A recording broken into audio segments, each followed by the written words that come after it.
दोस्तों, भारत की राजनीति पॉलिटिक्स में एक ऐसी जादुई मैजिकल वॉशिंग मशीन है जिसमें अगर दाऊद इब्राहिम को भी डाल दो तो वो भी देशभक्त का सर्टिफिकेट लेकर बाहर निकलेगा। और इस वॉशिंग मशीन के सबसे नए, सबसे चमकते हुए और सबसे महंगे कस्टमर बने हैं हमारे और आपके प्यारे राघव चड्ढा। माफ करना, मेरा मतलब है राघव चड्ढी जी।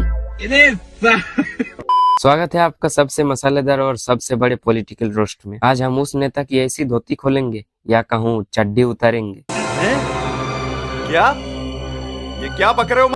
जिसने कट्टर ईमानदारी का ठेका ले रखा था, जो टीवी पर आकर बोलते थे मैं बिकने वाला नहीं हूँ, बीजेपी तो गुंडों की पार्टी है। पर जब ईडी का डंडा पिछवाड़े पर पड़ा और जेल की हवा का डर लगा तो भाई साहब ने ना सिर्फ पार्टी बदली बल्कि अपने साथ 7 राज्यसभा एमपीज का पूरा टिफिन बॉक्स पैक करके बीजेपी के आंगन में शरण ले ली। लेकिन यार, आप इस सब को साइड में रखकर इस वीडियो को लाइक कर सकते हो, इसलिए वीडियो को अभी लाइक ठोको, क्योंकि आजकल पॉलिटिक्स में कॉमेडी शोज से ज्यादा मजा आ रहा है। आइए दोस्तों, थोड़ा टाइम ट्रेवल करते हैं। याद कीजिए वो दिन जब हमारे राघव बाबू टीवी डिबेट्स में आकर ऐसी इंग्लिश झड़ते थे जैसे ऑक्सफोर्ड यूनिवर्सिटी इनके चाचा की हो। इन्होंने कैमरा में देखकर सीना ठोक कर क्या बोला था? बीजेपी तो एक गुंडों की पार्टी है, अनपढ़ों की पार्टी है। मेरा ये मानना है कि बीजेपी एक गुंडों की पार्टी है, अनपढ़ गुंडों की पार्टी है। वो सिर्फ गुंडागर्दी करते हैं। ये लोग हमें डरा नहीं सकते, ये हमें खरीद नहीं सकते। मैं अरविंद केजरीवाल का सच्चा सिपाही हूँ। आज तक वो रकम नहीं बनी, मैं साफ तौर पे कहना चाहता हूं, आज तक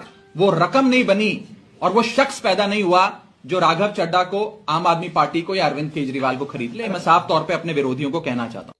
अरे सिपाही जी, आपकी सिफागिरी तो एक नोटिस आते ही हवा हो गई। जो नेता कल तक बीजेपी वालों को अनपढ़ और गुंडा बोल रहा था, आज वो उन्हीं गुंडों के साथ बैठकर चाय समोसा खा रहा है और उन्हीं अनपढ़ों से पॉलिटिक्स की नई स्पेलिंग सीख रहा है। इसे कहते हैं असली थली का व्यंजन। दोस्तों, मुझे आज तक लगता था कि गिरगिट ही सबसे जल्दी रंग बदलता है, पर राघव चड्ढी जी ने तो गिरगिट को भी डिप्रेशन में डाल दिया है। गिरगिट भी सोच रहा है, भाई इतनी स्पीड से तो मैं भी कलर चेंज नहीं कर पाता। इसने तो पूरी आइडियोलॉजी ही चेंज कर ली। जब आप देश को कट्टर ईमानदारी का ज्ञान फैलते हो और फिर खुद अपनी जान बचाने के लिए उस पार्टी में चले जाते हो जिसको आपने जिंदगी भर गाली दी, तो उसे मास्टर स्ट्रोक नहीं, बिकाऊपन, सेल आउट कहते हैं। आप खरीदे नहीं गए राघव जी, आपने तो खुद OLX पर अपना एड डाल दिया था कि use politician for sale, good condition, English speaking. अरे बाप रे, ये तो धोती खोल रहा है। अब आप सोच रहे होंगे कि भाई चलो पार्टी बदल ली, पर नेता तो अकेले जाते हैं ना। नहीं भाइयों, हमारे राघव बाबू CA चार्टर्ड अकाउंटेंट है। इन्होंने दिमाग लगाया। हमारे कॉन्स्टिट्यूशन में एक कानून है, एंटी डिफेक्शन लॉ।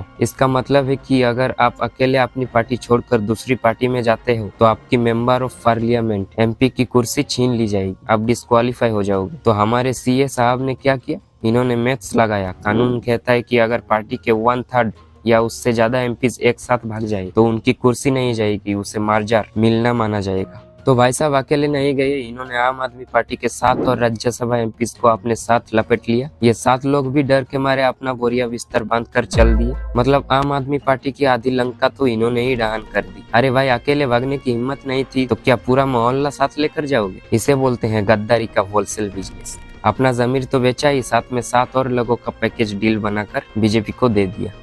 और बीजेपी वाले भी खुश, उनको एक के साथ 7 फ्री मिल गए, ऊपर से राज्यसभा में मेजोरिटी भी मिल गई। सबका साथ सबका विकास तो नहीं पता, पर राघव का साथ बीजेपी का विकास जरूर हो गया यहाँ। डोडी डोडी डम डम डोडी डोडी डम डोडी डोडी डम डम डोडी डोडी डम। अब आते हैं सबसे मजेदार हिस्से पर, जनता का जवाब। दोस्तों, राघव चड्ढा खुद को यूथ आइकन समझते थे। इनको लगता था कि इनकी क्यूट शकल और अच्छी इंग्लिश देखकर पंजाब और दिल्ली का यूथ इनके पीछे पागल है। पर जैसे ही इनके बीजेपी ज्वाइन करने की खबर आई, भाई साहब इनके इंस्टाग्राम और ट्विटर पर ऐसी सर्जिकल स्ट्राइक हुई कि इनके PR वालों को हार्ट अटैक आ गया। एक ही दिन के अंदर मिलियंस ऑफ फॉलोअर्स ने इनको अनफ्लो मार दिया। जनता ने कमेंट सेक्शन में ऐसे लंका लगाई है कि पढ़कर मुझे दया आ रही है। नहीं यार, घंटा दया आ रही, मजा आ रहा है। औकात पता चल गई इनको अपनी। जनता जिसे आसमान पर बिठा सकती है उसे जमीन पर पटक कर रुला भी सकती है। आज इनकी हालत उस एक्स बॉयफ्रेंड जैसी हो गई जिसको ब्रेकअप के बाद ब्लॉक कर दिया जाता है और वो फेक ID से दोस्तों की स्टोरी देखता है। इनको लगता था लोग इनके सूट देखकर इनको फॉलो करते हैं, पर लोग उस आइडियोलॉजी को फॉलो करते थे जिसका इन्होंने खून कर दिया। दोस्तों, मैं तो हमेशा से एक बात समझता और बोलता आया हूँ कि ये जो शादी नाम का कॉन्सेप्ट है ना, ये इंसान का पूरा दिमाग और प्रिंसिपल्स ही बदल कर रख देता है। इंसान की बुद्धि बिल्कुल अलग लेवल पर काम करने लगती है। आप खुद क्रोनोलॉजी समझिए। जब तक राघव जी सिंगल थे, कट्टर ईमानदारी थे, सरकारी गाड़ी में घूमते थे, कुर्ते पजामे में प्रोटेस्ट करते थे। पर जब से बॉलीवुड में इनकी परिणीति चोपड़ा जी से शादी हुई है, लगता है इनका ईमानदारी का सॉफ्टवेयर ही क्रैश हो गया। भाई बॉलीवुड की लाइफस्टाइल मेंटेन करनी है, डिजाइनर कपड़े पहनने हैं, लंदन वेकेशन पर जाना है। अब इसके लिए ईडी और सीबीआई से दुश्मनी थोड़ी मोल ली जा सकती है। शादी के बाद इनको समझ आया कि क्रांतिकारी बनने में रिस्क है, उससे अच्छा संस्कारी बन जाओ और वॉशिंग मशीन में नहा लो। बीवी भी खुश, सरकारी एजेंसीज भी खुश और सारी फाइलें भी क्लोज। इसे कहते हैं happily ever after in Indian politics. अरे बाप रे, ये तो धोती खोल रहा है। पर जनता का क्या, जिसको तुमने सपने बेचे थे उसका मोय मोय हो गया। तो मेरे दोस्तों, राघव चड्ढा जी का ये एपिक फॉल हम सबके लिए एक बहुत बड़ा लेसन है। पॉलिटिक्स में ना कोई किसी का सगा होता है और ना किसी का जमीर फिक्स्ड होता है। जो नेता आज टीवी पर आकर चिल्ला रहा है, कल वो किसी सेठ के गोद में बैठा हुआ मिलेगा। हम पब्लिक इन नेताओं के पीछे आपस में लड़ते रहते हैं, दोस्तों से झगड़ा करते हैं, पर ये लोग आपस में एक ही थाली के चटते बढ़ते हैं। बाकी अगर आपको मजा आया तो वीडियो को लाइक कर दो और नए हो तो चैनल को भी सब्सक्राइब कर लो। मिलते हैं अगले वीडियो में, तब तक bye and love you all guys.